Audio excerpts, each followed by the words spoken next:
So, hi, Heidi. I'm so happy to have you here. For those of you watching, this is my fifth interview on the Flutist Pioneers Series, and it's my pleasure to talk to Heidi K. Begay. Heidi, you interviewed me a couple of years ago, and it was such a fun experience getting to sit and talk with you. I was looking forward to doing it again, but having our roles reversed. Well, thank you for having me. Yeah, sure. So the Flutist Pioneer interview series is about creative flutists that put their own spin on things, which of course you are a shining example of with your 360 podcast. Could you maybe just give a little description of how the podcast started and what it's evolved into? Oh my goodness, yes, that is a great question. And I did love our time together in Arlington. It was great talking about your books. And I just always love picking your brain because you have such a creative mind. So yes, the Flute 360 podcast started off as my DNA thesis. And I graduated in May of 2018 under the mentorship of Dr. Lisa Garner Santa at Texas Tech. And it was a beautiful project that evolved into something much bigger than I would have ever imagined. And so I kept it going post graduation in the summer of 2018 because I really fell in love with it. I fell in love with the process of picking experts' brains. I loved the idea of forming these really beautifully authentic, genuine relationships with people that I've always admired from afar. I was noticing a huge amount of growth in with myself as a person, as a woman, as a young budding entrepreneur, and as a flutist. Actually, my musical skills really started soaring during this time, and we can get into that later. But more importantly, one of the roles that I really hold true to is being an educator on this planet. I really hold that role very highly in my life. And so being able to offer this free content through the podcast to the community was a huge highlight of my day, week, month, year. Seeing how flutists of all ages, young, old, amateurs, all the way to professionals, were reaching out and connecting with me and saying how much the information was impacting them. And to me, that was the bow on top. That was like, yes, I really feel that I'm serving the community well in this endeavor. And then at some point, you're right, I love the word evolution. It evolved then, not just to this glorified hobby, not to just serving the community, but then I started asking myself, could I monetize through the podcast? Because as you know, time is very precious. And I was putting a lot of time and energy into Flute 360. And with that, I was wondering if I could monetize off of that time that was invested into the podcast. And sure enough, around month 7, that was a reality. And I said, wow, this is amazing, you know. So I was killing two birds with one stone. And now it's evolved into being, well, I have to back up. Then for a while, I thought, okay, during this time, I was applying to academia jobs. And I thought, okay, this could possibly be an amazing creative project that I could highlight under that section of creative activity publications. And so for a while, it was that during that portion of my life. And it served the purpose. I was offered a full-time job outside of Shanghai, China. And I was like, woohoo, I did my happy dance and everything. And I shared that because the next part of this evolution was to showcase how then it became the backbone of my business. Well, with the pandemic, the job got canceled. And so I don't know if you remember this, but I was devastated. I was heartbroken because I worked so hard and I was excited to pursue this new adventure in my life. But c'est la vie, you know, we all experienced loss during the pandemic, and that was my loss. And so fast forward, that was July 2020 when it got canceled. And then I had to decide, okay, you know, what am I going to do now? How am I going to get creative? What resources do I have at my disposal? And I really took an inventory of what I had available to me. And Flute 360, time and time again, has always said, I'm here, I'm here. And so I picked it up again and I said, all right, it's not going to be a DMA thesis. It's not going to be a hobby. It's not going to be a CV builder. This is my digital baby. This is my thing. This is what I'm going to, throw my blood, sweat, and tears into. And this is what I'm going to keep offering to the community. But I'm going to start shining a light on my own products, services, and offerings and amplify it out into the world. So that's the evolution of Flute 360. I was looking at your website right before we hopped on this Zoom call, and I thought it was so cool how not only did you evolve 360 into this podcast that was monetized, and like you said, now it's your digital baby and it's like even more than it was before, but now you're helping other podcasters to figure out how to monetize their podcast. So the ripple effects just keep on happening. Can you speak to that a little bit? Yes. So I have two classes, one called the Podcasting Musician, and most of your listeners are going to be musicians, so this is going to resonate the most with them. So also kind of dovetailing off the pandemic, I was noticing, just like you and everybody else, my music friends and colleagues were really hurting during this time. When the US went down a lockdown in March of 2018, we saw the social media feeds. I lost this in-person gig, this in-person concert, this in-person teaching. Oh, do you mean March of 2020? Oh, yes. Sorry. Yes. Did I say 2021? You said 2018. So oh, no. Yeah, no, but I knew what you meant. Yeah. Yeah. Thank you for catching that. So when we went down on lockdown, March of 2020, we saw all of the, the hurts and pains of the pandemic. And so I'm a huge believer that just one person can really affect a community in such a very positive, beautiful, meaningful way if they so choose. And so my small contribution was, I asked myself, how can I help during these dark times? What is the thing that I can offer this world right now? And again, I'm a big picture type of gal. I always say I had to take a step back. Why am I doing something? How are you going to do it before I start implementing? So I took a step back and I asked myself, okay, what is working for Eric and I right now? And for those who don't know, Eric's my husband, who's an audio video engineer who owns a remote business. He's been working on the couch since 2015, full time with his own clients and not having a boss. And Flute 360 was doing well and having these multiple streams of income come through the podcast. And I said, okay, what I'm going to do during this time is it's my mission to present as many remote presentations through universities, colleges, conservatories, and let people know that this is a thing. Maybe musicians just don't know that they can monetize through a digital platform. And so I just started speaking at festivals and conferences and letting people know that you don't have to be in person to necessarily bring in money. And I was showing examples of how Flute 360 and JK Media Productions was, a success story in that regard. And so people kind of started perking up. They're like, oh, what? What is this? How do you podcast? How would you monetize?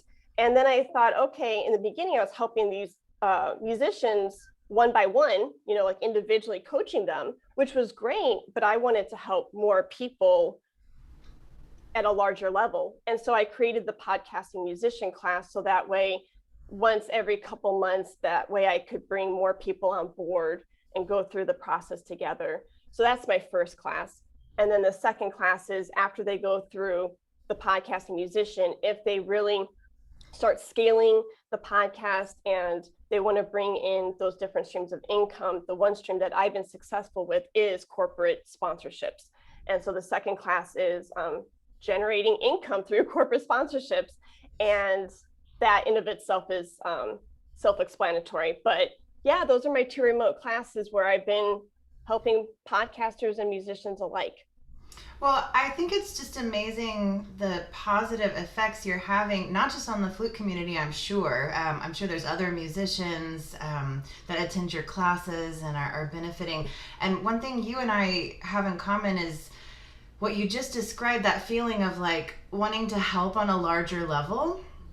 And because our time is, we only get the 24 hours in a day, I'm sure you've had this feeling many times where it's like, okay, I'm teaching this lesson and I'm teaching this class, but like a live lesson or a live class or a one-on-one, and we're having these great conversations that are so inspiring, and it's just positive back and forth, but then only helping that one person or only helping those people that are live in that one classroom, when, as you're saying, when it's on a digital platform, wow, not only can it help unlimited people, but then once it's out there, it just keeps existing, and so it can keep giving and keep giving. Can you maybe tell me a little bit about any story you can think of where putting your message out there or putting one of your podcast episodes out there has had ripple effects maybe even further than what you were thinking originally?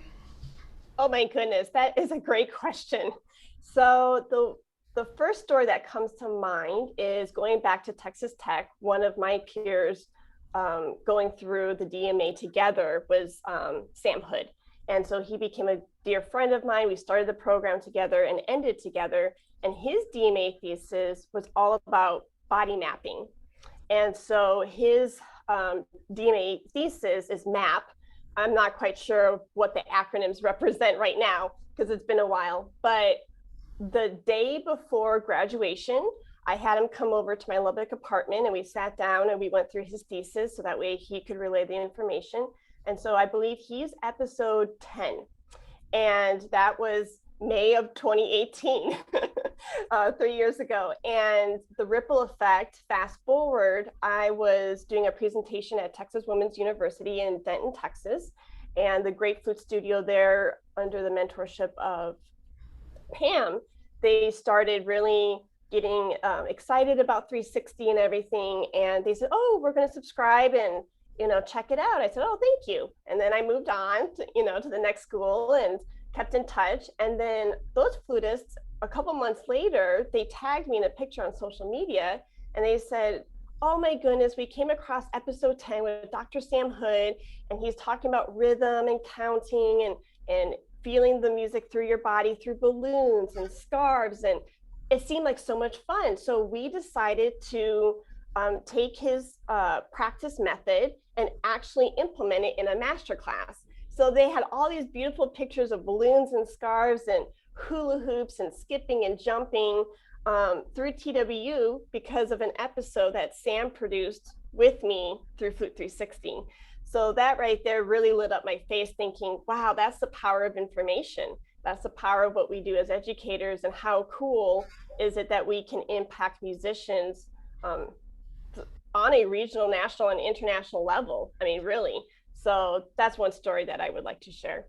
Yeah, that's so cool. I remember just being in high school or in my undergrad, you would get this one guest artist every few months, and it was this big special event. And in some ways I miss the sense of occasion of all of it, because we do have so much access to everything now, but it's far surpassed by this ooh, ah, wow feeling of, you can have a guest artist inspiring experience every single day if you put your mind to it, because there's so much stuff. Where can people go and listen to your past episodes, and is there a place where they can kind of browse and find what episode they might be interested in? Yes. So Flute 360 can be found on any podcast app. Literally, I think we are on 15 different apps right now. So whether you like Spotify, iHeartRadio, Apple Podcasts, Amazon Music, we're on 15. And also you can stream the information through my website, HeidiKBegay.com also.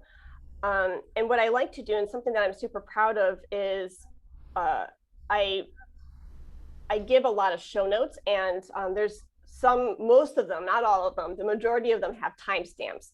So if you're very pressed for time and you can't listen to an hour with Mark Sparks or Gary Shocker, you can kind of peruse down and see, 12 minutes and 13 seconds, Mark is talking about XYZ. That interests me. And then you can kind of go right down there and check in. That's such a great idea. Can I steal that idea? So for these interviews, because so many topics get covered, that's so smart to have the timestamp so people can just jump to particular things. Yeah, what a great idea. Thanks. Cool. Yeah. If you don't mind, I want to circle back. You mentioned that your flute playing itself has soared in direct relationship to interviewing all these people and learning all these things. Can you talk a little bit about that? Yes.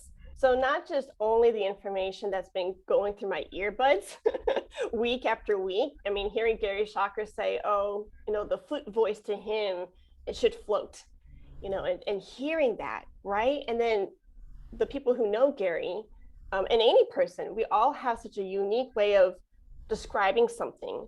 And the way he said it, with the tone in his voice, with the sparkle in his eye, it's just magical. And you remember that and you feel it and it's embedded in your body. So when you go to the practice room, it's naturally there, right? And you're thinking of these concepts. So that's one huge part of this equation. The other huge part is finding my own unique voice and being able to share it and not being afraid of getting in front of a camera, a lighting system, a microphone, an interface, and just recording my thoughts and ideas in my most authentic, genuine way through Heidi's voice and being able to be super clear in my communicative skills and saying, this is what I think, this is why I think it, and just being able to relay it in such a way. I'm not the best, and probably today is not a good example, but you notice this growth, and as a public speaker, I'm noticing, like, if you go back to episode 0 till now, you couldn't pay me to go back to episode 0 because it's just like, oh, they. But I'm just so proud of that growth and communicating my ideas in an authentic way through my unique voice. And then when you go to Bach or Hindemith or whatever, then you're noticing, what am I saying through that phrase?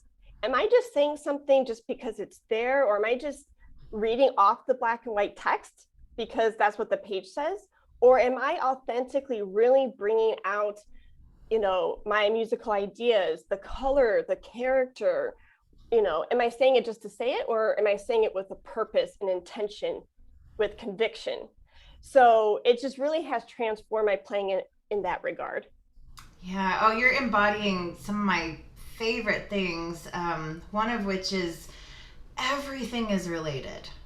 Everything is related. So you doing a 360 podcast interview can directly affect your performance of a Bach sonata. I do these musicals, these musical plays with my flute choir, and I've seen firsthand, when they act and they speak in public, that completely transforms the way they look at performing on their flutes in public. So on this topic of everything being related, it seems like you were alluding to the fact that your confidence also was soaring, you're finding your voice. How have you grown as a person? What have you noticed in your life in general as you've interacted with all these amazing flute players and flute teachers? Great question. So I tend to be Mrs. Chatterbox. Growing up, my mother would always introduce me as, this is the talker. This is my talker. And so podcasting naturally fits like a glove in that regard. But it also, there's a lot of positive things that come out of that because I love to share. It's not that I love to hear my Chicago nasally accent, all the time, but I just love to share, and I love helping people connect dots. And so that's why I love talking. But it can also, it's like this double-edged sword. It also has consequences of me being too eager and wanting to maybe speak over people or jump to conclusions or just assume that they're going to say XYZ and finish their sentence. So the thing that has really helped me evolve as a person is the number one tool, or the best, element of communication, is listening. So being a listener is so crucial. And again, going back to not just, the world we live in, but then the practice room too, like listening, truly listening, not just being passive with our practice time, but truly engaging and listening in that regard. But I mean, think of just that element of being a listener in our day-to-day lives through the friendships and through the different relationships we have. I've noticed that Eric, he has so much to share. And I always assumed that he was this introvert and, and he probably is to some regard, but I was always talking, always talking. And then through podcasting and then teaching me to, whoa, take the reins, not take a backseat. I can still be me, but be in this place of listening and really hearing what the person has to say. I've noticed he loves to share so much more than I probably was allowing him to. So not to get too personal, but that power of being a good listener has so much weight. And that's something that I've noticed blossom in my life in that way. I can totally see that. And I have an interesting question that popped up in my mind, and I'm not sure exactly where it's coming from, but it's just like an intuition. It might be good to talk about. I'm sure you've noticed this in your interviews and in your teaching, but as you mentioned, listening is everything, and sometimes that comes with a certain amount of silence that needs to happen. And it's one thing I learned in one of my doctoral classes. I remember hearing the tip to wait 7 seconds before you jump in and like try to save the day if there's like a silence that feels awkward or something like that. And I even had a student once, took me a couple of years to figure this out, but she needed 17 seconds. And I was so quick to jump in and like try to facilitate the conversation flowing. And until I really gave her that time and space to think, I didn't realize, like you said, how much she had going on in her own mind that she needed to share, she needed to explore. So my question to you is, as you're doing all these interviews and maybe in your teaching as well, what have you noticed about the importance of silence when you're listening, like the pause, the patience aspect of it? Yeah, I love this question. And I guess the lesson that I've learned is I was asking myself, why are you always wanting to jump? Why do you feel the need to fill up time with, words? And I realized I was not okay with the silence. I was not okay with just being in the present and saying, okay, I need a second to think, and that's okay. So I don't know what that says about me. Maybe I'm anxious for the future. Perhaps that was a realization that I could practice being more present.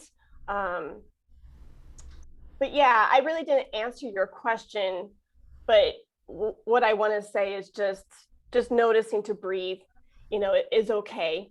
And that breath and silence isn't a bad thing. Like you were saying with your student, she needed time to process. And it wasn't that connections weren't being made. If anything, the connections really were being made during that time, and she just needed that time to think and ponder.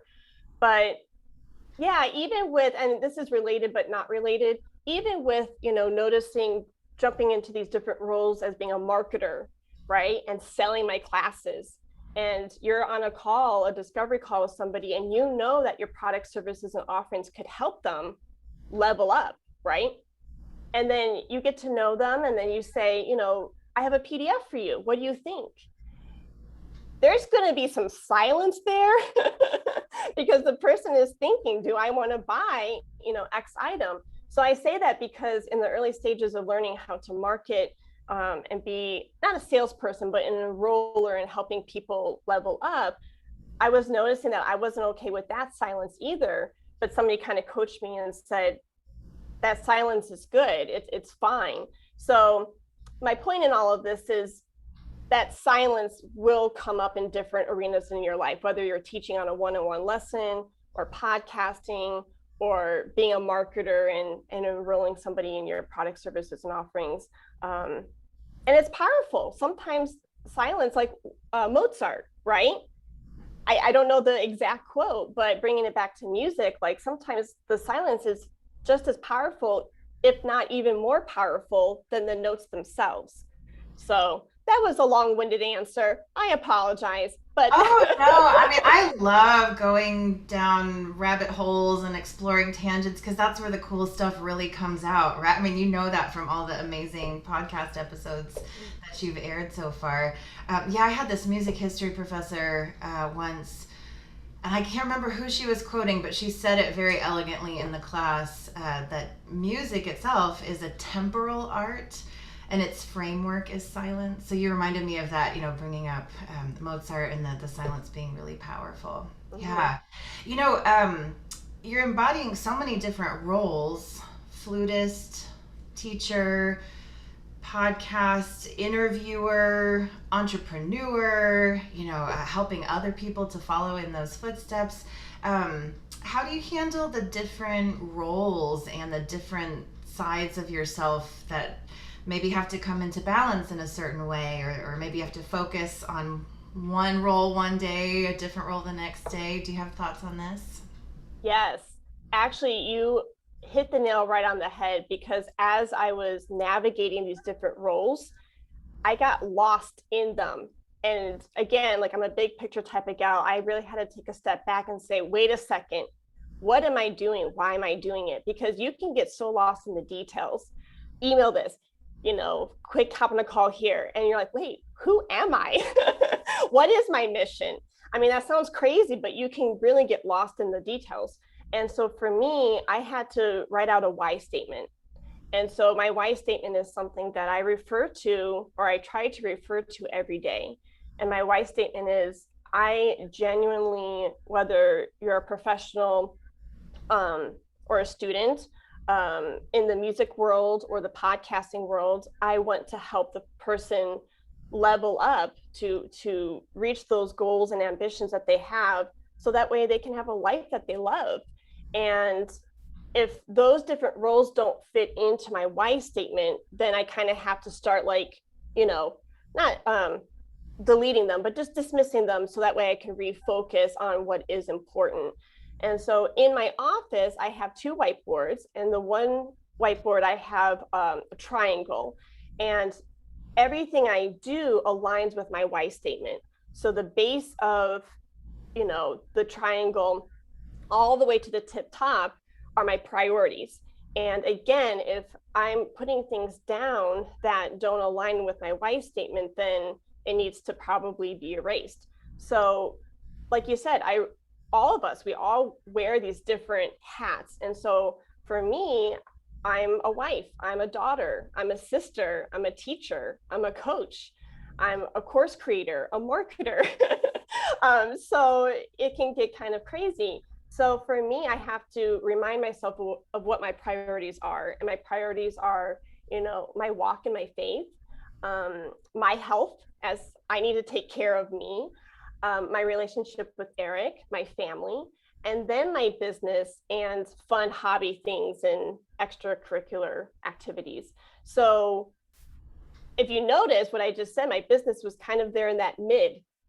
And we can easily forget that, right? And it's different for everybody, but for me, it's like in that higher mid range. And so trying to get a business off the ground, you can be so focused on just that one part of the triangle, but that can have damaging effects on your health, on the relationships in your life.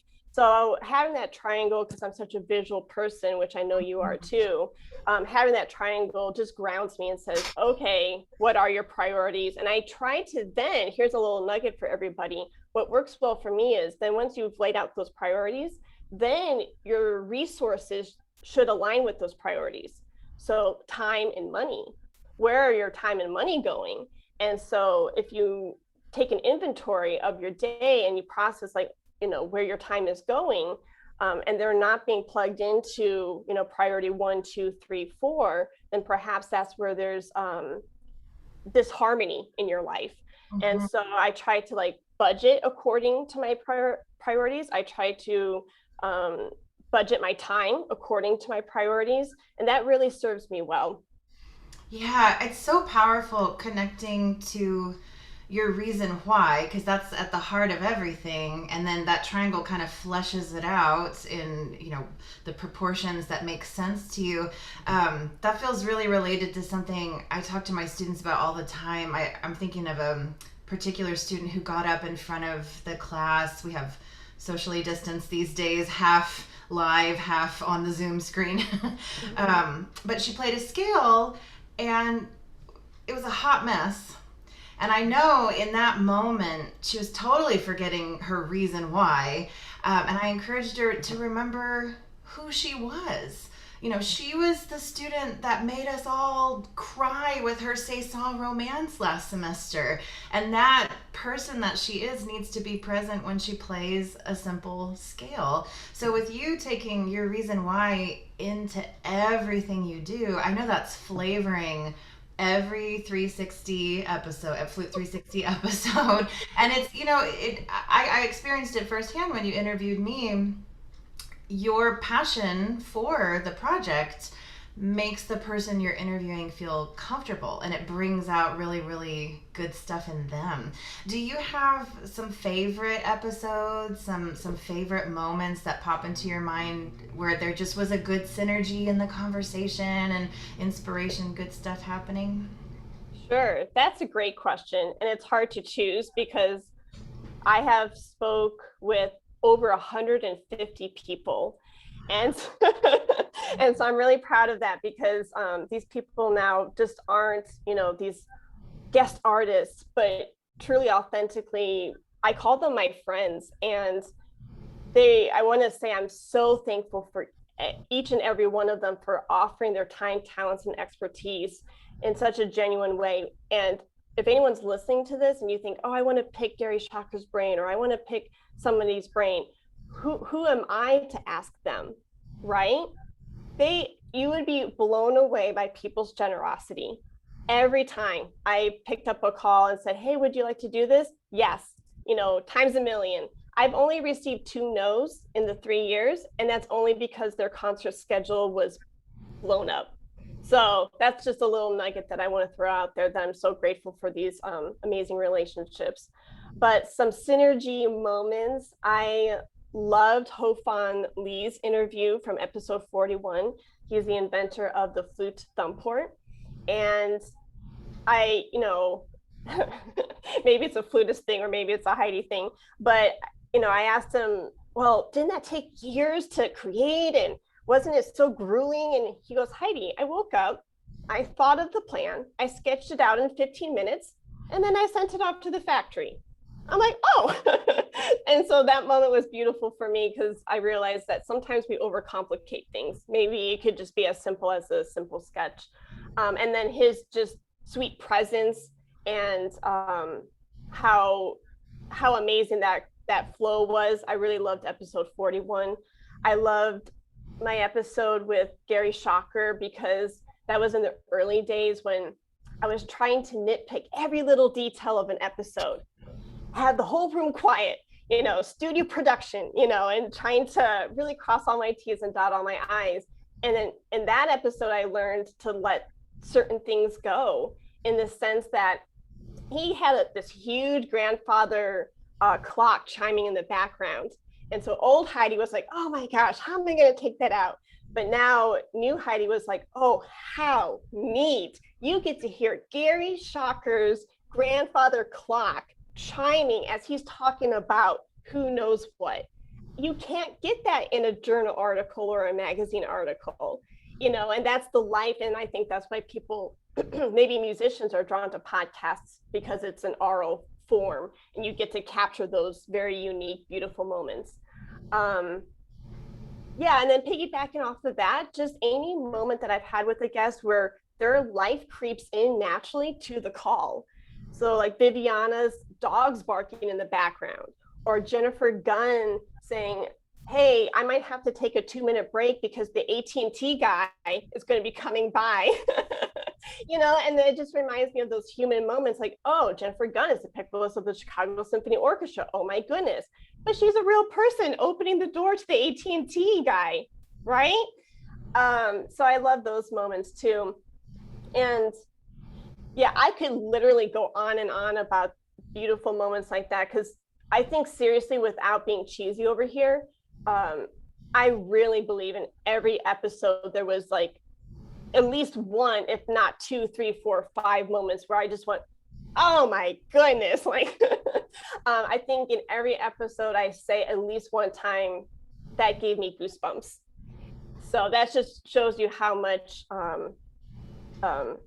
I really think there's a lot of valuable content out for everybody. And I'm growing. And when I hear like other professionals, like I was speaking with Paula Goodmanson up in, I believe, Minnesota, and, you know, she has her doctorate from Terri Sundberg. And she says she's been listening for a while, and she goes, and she's telling her students, like, I'm learning, and I'm a professional with her doctorate. I'm soaking in these things and these nuggets, and I'm a sponge just taking it all in. So if I'm learning, you know, everyone can learn. Yeah. So anyways, long story short, each episode is very unique, and those are just some precious moments. Well, like you just described, lifelong learning is where the good stuff is. That's where the juice is. And so by you getting excited to learn every time you air another episode, you're providing a powerful example. You're being a role model for others that are listening to constantly learn from those around you, which actually brings me to another point. And I really was struck by, you know, because you came and you visited my studio, and, you know, you worked with my students and asked them questions. And I was really struck by your sense of appreciation and gratitude and just inclusion of everybody. And I know that when you do that, like I said before, you bring out the good in others. And I love that it promotes this sense of, like you said, every person you talk to, there's goosebumps there. There's something amazing waiting. And I wondered if you could talk for a little bit about how that almost eliminates a sense of competition completely from like the whole equation, because, you know, as a flute community, as humans, we're all just living and learning and doing our best to put beautiful things out into the world. Have you noticed that with yourself or with others that you've influenced, that sense of competition that maybe is not so healthy has kind of melted away with and been replaced by a sense of appreciation? Oh, for sure. And I think one of the most powerful things that somebody's ever told me was Dr. Lisa Garner Santa. And she embodies this throughout her studio, where there's the sense of, you know, you can have good pressure towards a goal or whatever. And naturally, like you said, in these worlds, the world that we live in, there's going to be competition.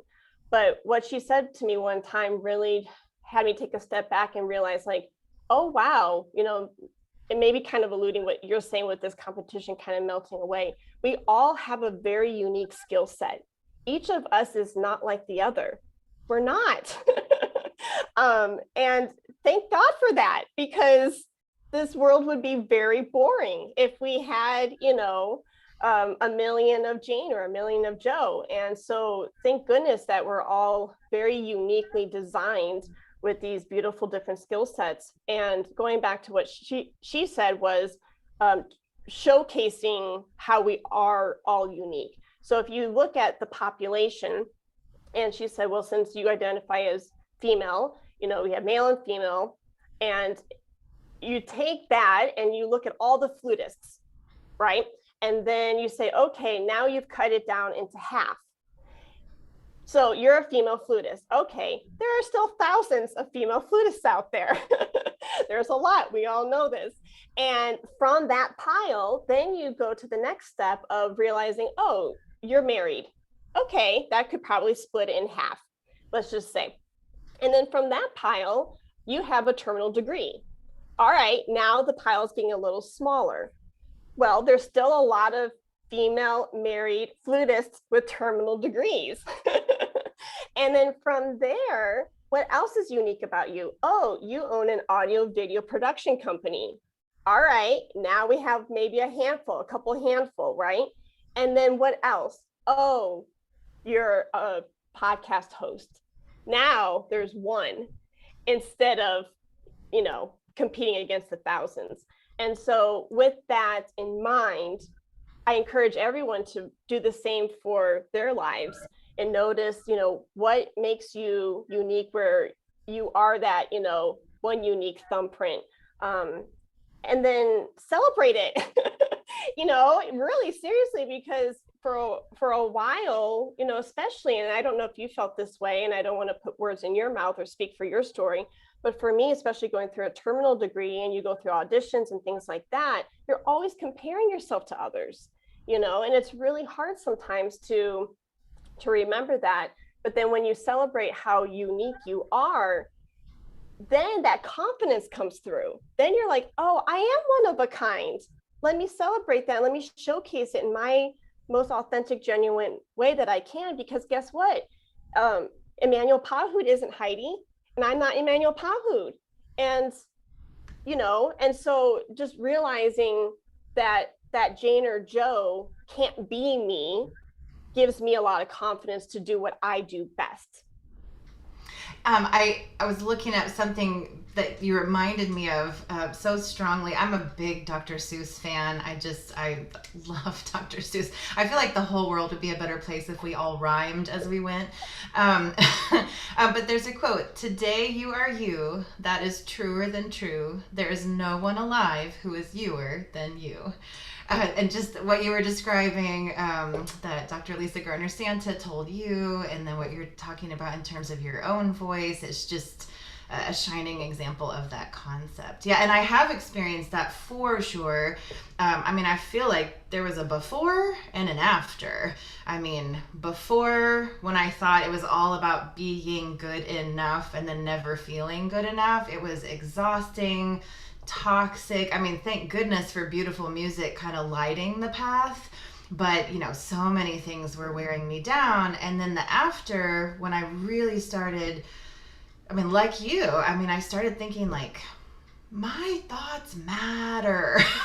These thoughts that I'm having in my head are real, tangible things that need to be shared, and nobody else is going to care as much as what I think as I can. And that's absolutely my number one job. And like, your number one job is to care what you think. And then when we can share and then even facilitate great things like the Flute 360 podcast, it's like positive ripple effects times infinity, versus somebody who's kind of freaking out all the time about not being good enough or not being exactly like so-and-so. So I'm sure your description of that will resonate with so many. Do you have some advice for any flutist wanting to dive into a creative endeavor, whether it's an entrepreneurship type project, literally a podcast, or maybe even anything else? Yes, I can go down a gazillion rabbit holes here, so I will refrain myself. My one big nugget would just be do it. Literally, it sounds so simple, and I know sometimes it's not, but going back to like Ho Fan Lee, he just designed it and put it out there into the world, and so sometimes I say that because sometimes we overcomplicate things and we get in our way. What's the saying? Sometimes you are your worst critic, right? And so sometimes we have this imposter syndrome, like, oh, who are you to do that? You can't do that. And the list goes on, and we can all relate to that to some degree, I suspect. But literally just do it. If you have an inkling or a hunch or just a little glimmer of something, write it down. I'm a huge believer in seeing is believing. If you can put it into words, if you can draw it out, if you can, scratch piece of paper, whiteboard, I don't care. Just put it down. And once you see it, then it starts becoming a reality. And then when you realize, okay, this is something that I want to work towards, then your actions and your steps start going towards that direction. And if you need help, like figuring out what that creative project is, or you have hints of it, right? But you don't have a full picture, that's okay. That's beautiful. You don't have to have all the answers. A lot of times, I don't start something because for some reason in my brain, I think that I have to have all the answers and I have to figured out, how to cross that T or dot the I. What I've learned is over time is the magic is in the process. There's so much beauty in the messiness. There is. And just diving in, and just saying, okay, I have a hunch. I don't know where this is going, but I'm going to have faith that it's going to go somewhere. And sometimes like you have an idea of an end result, right? And that's good. Again, you're going towards a target. But for me, 9 times out of 10, it always pans out to be something a little different than what I had anticipated, but it always turns out better than what I wanted. And that's what blows my mind is even with 360, like for the longest time, when you stare at the screen for your thesis, you don't even want to write down the first word because you're like, oh, what if I screw this up?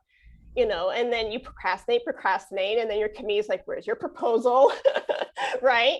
It's a thing. It's a real thing. And then once you get it down on paper and it goes, it almost takes a life in of itself. Like it almost forms this, its own being and entity. And then it just, not that it finishes itself, but it takes the direction that it wants to take. You're still there, you're still nurturing it, you're still feeding it, but then it forms into this beautiful thing at the end where you're like, oh, wow, I wasn't expecting that. And so if you're kind of going back to your question, if there's somebody out there who's like, I want to start this creative project, I don't know all of my answers, that's okay, do it anyways. And if you're thinking, what are they going to think? How are they going to perceive me? Who cares? To be frank, it's not their life. Like, do you, it goes back to that, unique skill set that everybody has. Like, you do you, and you just kind of put those blinders on and kind of ignore if there are like negative, comments coming your way or whatever the case may be. You just kind of have to say, no, I'm doing it, and I'm going to go head first and give it a try. And after you write everything out, if things still look hazy and you're still jumping into the deep section, the deep section of the pool, and you're like, I still don't know what this is all going to look like, and I need help, get help. Like, I've received so much help from coaches this past couple years. And it goes back to what you're saying. You're never too old to learn. You're never too, you don't have so many, even if you have lots of degrees, you still, life teaches you many, many beautiful lessons. And so I'm rambling, but it's just to say, like, reach out to those coaches, reach out to those mentors, because sometimes you need a good soundboard, and that's perfectly fine. And thank goodness for people who are going to support us through those endeavors. Yeah, well, that was a really good ramble. Lots of great nuggets in that ramble. Heidi, this has been so inspiring and refreshing. I know I feel more motivated for the rest of my day, and I can't wait to share this with everybody. So thank you for taking time out of your day to talk. Thank you, Terri. Sure. Bye. Have a good rest of your day. Bye-bye.